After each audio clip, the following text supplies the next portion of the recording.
আজকে যে বিষয় নিয়ে আলোচনা করব সে বিষয় হচ্ছে দলিল না থাকলেও মালিকানা প্রমাণের 5টি উপায়। এই বিষয় নিয়ে বিস্তারিতভাবে আলোচনা করব। দলিল না থাকলেই জমির মালিকানা হারিয়ে যায় না।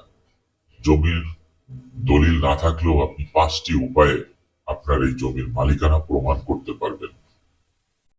আমাদের দেশে অনেক সময় দেখা যায় যে জমির দলিল হারিয়ে যায়, দলিল নাম্বার জানা থাকে না, দলিল পুড়ে যায়। অনেক সময় দলিল সংরক্ষণে যদি সতর্কতা অবলম্বন না করা হয়, এখানে সেখানে রেখে দেওয়ার ফলে অনেকের দলিল উই পোকায় খেয়ে ফেলে।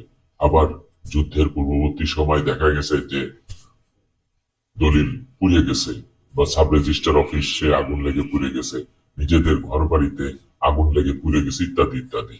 এই কারণে দলিল থাকে না। এই দলিলের জন্য অনেকে হিমশিম খেয়ে যায়। আবার এই দলিল তল্লাশি দিতে গেলে দেখা যায় যুদ্ধের সময় সেই সাব রেজিস্টার অফিস, সেই অফিসেও আপনার আগুন লেগে পুড়ে গেছে, সে বালাম বইও পাওয়া যাচ্ছে না, ইত্যাদি। আবার অনেক সময় দেখা যায় যে বালাম বইয়ের পাতা ছেঁড়া এরকম থাকে। তা এই সকল কারণে অনেকেই কিন্তু হতাশাগ্রস্ত হয়ে পড়েন। অনেকে বিপাকে পড়ে যান যে দলিল যেহেতু নাই, সেহেতু এই জমি হয়তো ছেড়ে দিতে হবে, এই জমি হয়তো অন্য কোনো ব্যক্তি আহ জমির মালিকানা দাবি করবে।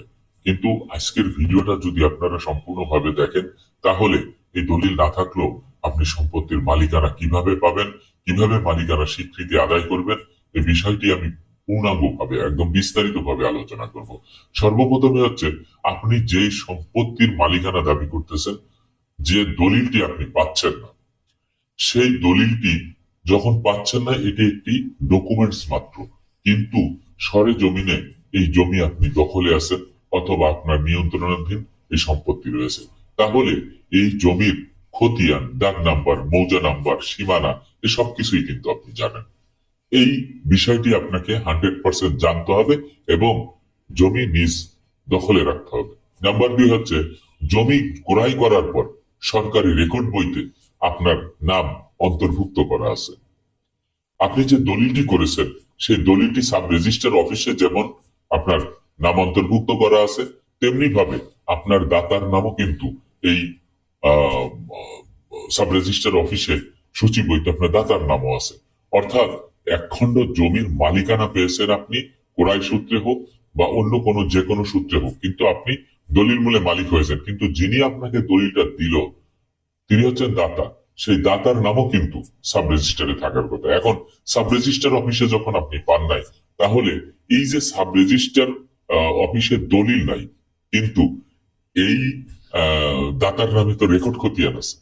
দাতার নামটা যখন আপনি জানেন, আপনি মৌজা, দাগ নাম্বার, খতিয়ান নাম্বার এগুলি যেহেতু জানেন, অথবা মৌজার নাম জানেন, তাহলে আপনাকে সেই দাতার নাম দিয়ে হলো আপনার সরাসরি সরকারি রেকর্ড বই থেকে আপনার তথ্য কালেকশন করতে হবে যে আপনি তার কাছ থেকে সম্পত্তি ক্রয় করছেন। তাহলে কি করতে হবে? ইউনিয়ন ভূমি অফিস থেকে আপনি তথ্য কালেকশন করতে পারেন।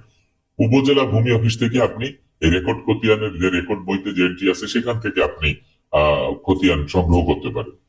এইভাবে আপনি রেকর্ড খতিয়ানগুলি আপনি কিন্তু সংগ্রহ করতে পারেন। অর্থাৎ জমি ক্রয় করার পরে আপনার এই দলিলটি পুড়ে গেছে যুদ্ধের সময়, অথবা সাব রেজিস্টার অফিসে যুদ্ধের সময় পুড়ে গেছে, আপনি দলিলের কোনো ট্রেসই পাচ্ছেন না, বা আপনার বালাম্বর পৃষ্ঠা সেরা, বালাম্বর পৃষ্ঠা সেরা থাকলেও কিন্তু একটি অপশন আছে যে সাব রেজিস্টার অফিসে যদি বালামের পাতা সেরা থাকে, অথবা ডিসি রেকর্ড রুমে যদি পাতা সেরা থাকে, তাহলে সেখান থেকে একটা প্রত্যয়নপত্র নেওয়া যায়। কিন্তু আগুনে যদি পুড়ে যায়, তাহলেও কিন্তু তারা একটি প্রত্যয়নপত্র দিবে যে আমাদের এটা পাওয়া যাচ্ছে, এটা আগুনে 71 সালে আগুন, যুদ্ধের সময় আগুনে পুড়ে গেছে।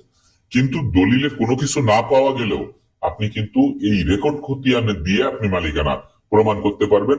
কারণ সরকারের সংশ্লিষ্ট বিভাগের রেকর্ড বইতে আপনার পূর্বের মালিকের নাম সেখানে রেকর্ড বইতে আছে, আপনার নামও আছে। নামজারি যখন করেছেন সেই নামজারিতেও কিন্তু আপনার আছে। তারপরে হচ্ছে আপনার ভোগ দখল।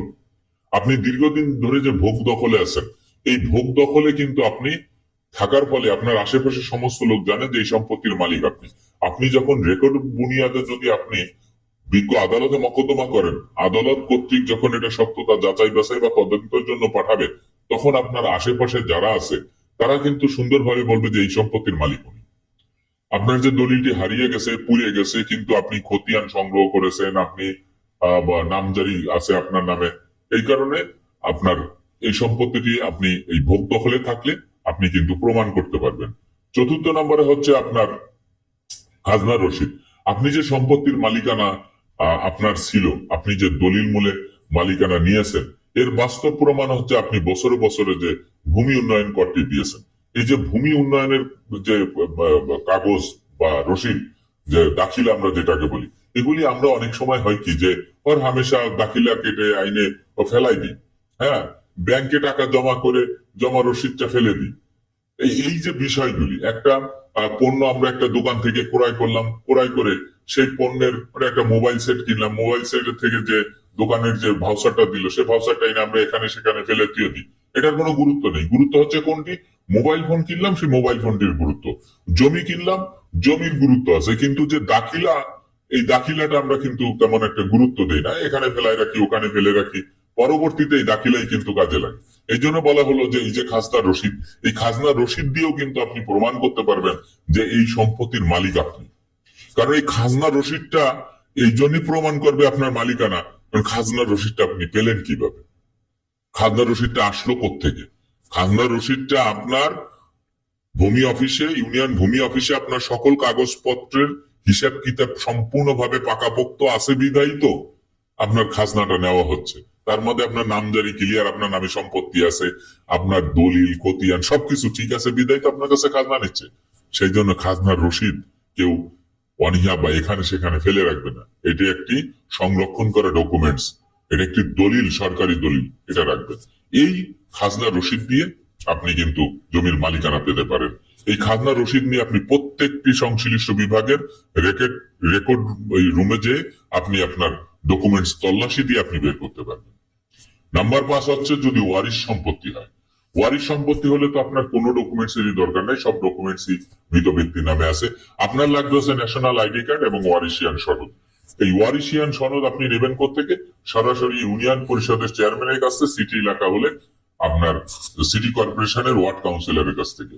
এই দুই জায়গা থেকে আপনি ওয়ারিশিয়ান সনদ নেবেন। আর ন্যাশনাল আইডি কার্ডের ফটোকপি এই জন্য লাগবে যে আপনি কার সম্পত্তি আপনি দাবি করতেছেন, তার সাথে আপনার সম্পর্ক কি, এইটা নিয়ে তারপরে আপনি আপনার ওয়ারিশি সম্পত্তি যেটি সেটি আপনি বের করার জন্য ইউনিয়ন ভূমি অফিস, উপজেলা ভূমি অফিস, ডিসি রেকর্ড রুমে যা থেকে মৃত ব্যক্তির কাগজপত্র সংগ্রহ করে আপনি সেই সম্পত্তি বের করতে পারবেন। এখন কথা হচ্ছে, আমাদের পরামর্শ হচ্ছে যে এই যে বিষয়টি, যে আপনার দলিল হারাই গেছে কিন্তু এখন আপনি হতাশাগ্রস্ত হয়ে গেছেন, কিন্তু আপনার খতিয়ান, আপনার দাগ নাম্বার, সীমানা বিলার, তারপরে আপনার মৌজা নাম্বার, এগুলি আপনার মনে রাখতে হবে। জমি ক্রয়ের পর যে সরকারি রেকর্ড বইতে যে এন্ট্রি করা আছে সেখান থেকে আপনার কত খতিয়ান উত্তোলন করতে হবে। আপনার খাজনা দিয়ে খাজনা রসিদ যেটি সেটি আপনার কাছে যদি থাকে, আপনার দীর্ঘদিন পর্যন্ত আপনি ভোগ দখলে আছেন এবং মৃত ব্যক্তির সম্পত্তি, ওয়ারিশের সম্পত্তি হলে ওয়ারিশ কাম সনদপত্র বা ওয়ারিশিয়ান সনদ এটি কালেকশন করে। এই যে 5টি উপায়, এই 5টি উপায়ের আপনি একটিও যদি আপনি অ্যাপ্লাই করতে পারেন, তাহলে দলিল না থাকলেও আপনি এই একটি উপায় দিয়ে আপনি সকল ডকুমেন্টস আপনি পুনরুদ্ধার করতে পারবেন এবং জমির মালিকানা কিন্তু আপনার কাছ থেকে ছেড়ে যাবে না। আশা করি আপনার এই বিষয়টি বুঝতে